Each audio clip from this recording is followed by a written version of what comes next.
Hey folks, this is Billy DKY, the truth seeker that simplifies and demystifies. This is UFC 101 post-fight commentary. What we're going to do here is start from the most exciting fights and work down, and if I run out of time before we get to the boring fights, they just won't be covered. We're going to start out with the most exciting fight, which was Anderson Silva versus Forrest Griffin. You can sum that fight up in one word: wow. Anderson put an ass whipping on Forrest Griffin. He was toying with him. And Forrest Griffin was an ex-champ, so I mean, it wasn't like Forrest was a chump by any means of the imagination. And like I said in my predictions, 101 predictions, Forrest was the perfect opponent to make Anderson Silva look brilliant or to look bad. And it's sort of what I expected.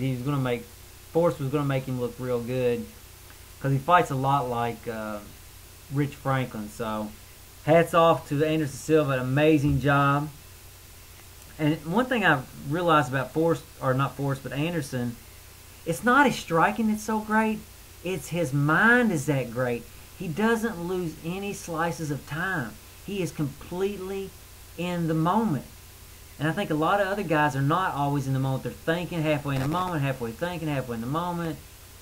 And the other thing I wanted to point out is notice how the greatest strikers don't carry any tension in their bodies or in their punches. Where less strikers, you can see them tensing up in their body. You can see a little tension here and there. And, it's just amazing. It was an amazing performance by Anderson Silva.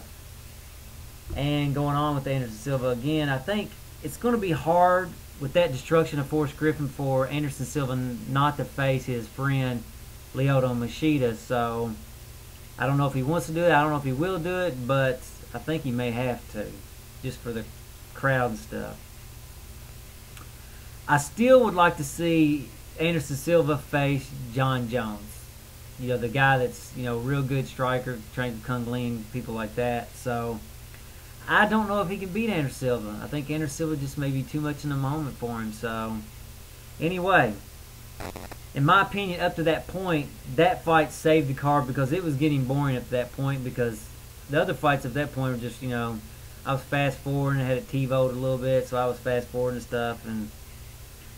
And to point out this point again, the best fighters have the best minds, not the best bods. Are you starting to see the pattern? It's great minds that win fights, not great bodies. And it ain't necessarily great techniques either.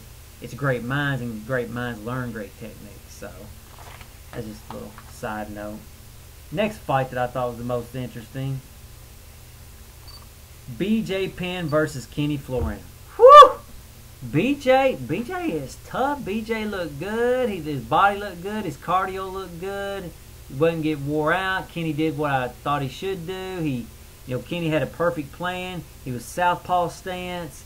He did leg kicks. He disengaged from BJ's fast hands. He used his footwork to disengage. He clinched to wear BJ down, which it really didn't work, because BJ really wasn't getting tired, and BJ's cardio was up. Kenny used good footwork. BJ is simply the best at 155, and I think they said next he's going to be fighting Diego Sanchez. Diego's not going to be able to handle him. I want to see it, but he ain't going to be able to handle him. BJ has some great BJJ, or Brazilian Jiu-Jitsu, but because Kenny is no joke at BJJ and Jiu-Jitsu, and he looked bad compared to BJ. So BJ's, we all know that already.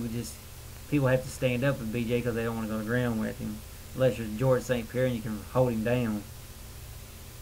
It wasn't as exciting as some title fights, since Kenny was fighting such a smart fight, but it really showcased how talented BJ really is and how much hard work BJ put in it. And I feel sorry for Kenny, because I know Kenny put in long hours. He's been training, progressing as a human being, as a fighter. That's got to be hard to realize you're just second, or maybe a little less than second even. It's hard. I feel sorry for him. Notice again, the better mind wins. Thank God that fight didn't go to decision, because I'm not for sure how it would have went, because, it could have went either way, in really my mind. So thank God that didn't go to decision. Next fight, Amir Sadallah versus Johnny Hendricks. bad stoppage by an emotional ref who couldn't see what was really going on. And if you look at it, the guy Johnny Hendricks, he was swinging at Amir when he's on the ground. He really wasn't even hitting him. Amir's head was lower than the punches most of the time. And when he was hitting him, he wasn't hitting him on the side of the head. He was hitting him on the back. So even if he was hitting him, he should have been taking a point away from hitting the back of the head. So that fight was a complete bad stoppage. I don't like it at all. Let's see what else I have today. You know, it's really too bad that fight got stopped early because it looked like it was going to be a really good fight. It was going to be a nice war. Here's the only thing I can think of. I guess Amir Sadala is going through a period of bad luck because it looked like he'd been having bad luck up to this point to this fight in his life, just staph infection, all the other little injuries and stuff he's had. And this fight just seems to be another one, so maybe he's done with his bad luck because I think the first one was a staph infection, was bad luck. Then he got a broken collarbone in practice, bad luck. Then he got a bad stoppage, so I think luck, bad things typically come in threes is what I've heard, so maybe his bad luck's over. Next fight, George Stilopoulos, whatever, versus George Roop. I mean, George Stilopoulos, however you say it. He looked good on the ground, man. He was just all over that guy. That guy didn't have any answers. That's funny, between rounds, George Roop's corner said, "Oh, you won that round. You touched him at least once." I'm like, you touched the guy once, you won. I mean, come on, man. If your guy's that stupid, he don't even need. If he don't realize that you're lying to him when he's been completely laid on and dominated, almost stopped during the round, that guy don't need to be in the fight game then.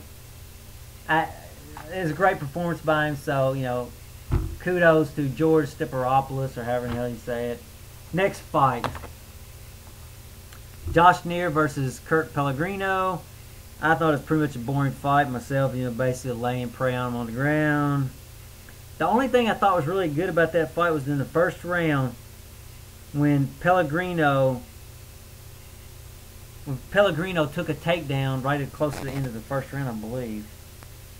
That was pretty awesome. It just, it basically looked like a hard training session to me, so I really wasn't into it. Next fight, Kendall Grove versus Ricardo Almeida. It's boring again, just looked like hard training, that's all, so I'm not wasting time on that. Next fight, Shane Nelson versus Aaron Riley. Boring, same thing. I don't even know why they showed that. It was a boring fight. Maybe they needed the time for BJ to get ready for the fight. I don't know. I didn't, or maybe I can't remember who come after that, but it's boring in my opinion. Miscellaneous things. Let's talk about Fedor not getting into the UFC.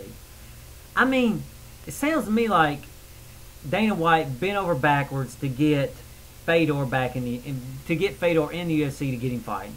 I don't know what Fedor's issues. I don't know. Maybe Fedor's got such a good reputation. If he gets in and loses, he's going to lose that reputation. He wants to keep himself at a lower